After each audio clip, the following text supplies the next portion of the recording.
food.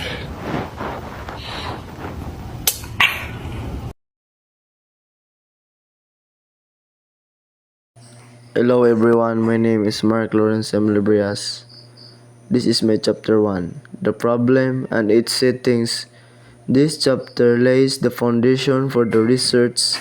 It includes introduction, statement of the problem, other components.